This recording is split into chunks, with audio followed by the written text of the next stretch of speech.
E totul în viteză, decât cerul de înalt.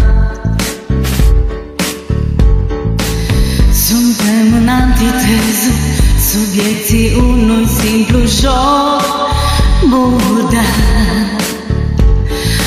Ochii mei rușinați coboară doritor, dar te respiri în acest turban de cor.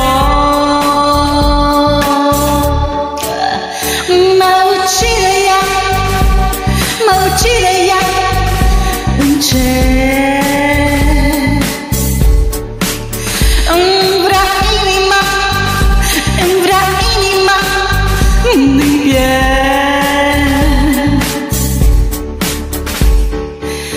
E atât de grațioasă printre mulțimi de oameni plictisiți pe drum, și pare un dans ascuns, supuși dansează doi necunoscuți. Ochii mei rușinați coboară doritor, dar te respiri în acest turban de cor. Mă ucide ea, mă ucide ea încet. Îmi vrea inima, îmi vrea inima din piept. Mă ucide ea, mă ucide ea încet. Îmi rupe inima, îmi rupe inima din piept.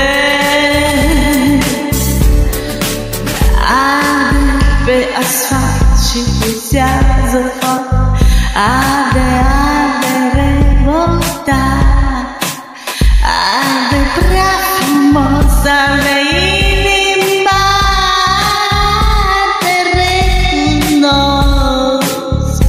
Mă ucide ea, încet, încet îmi rupe inima din piept. Tremură ușor la gravitația mea, dacă fluturi și vibrații calde pe asfalt, de parcă ne plimbeam de scuți pe un pat.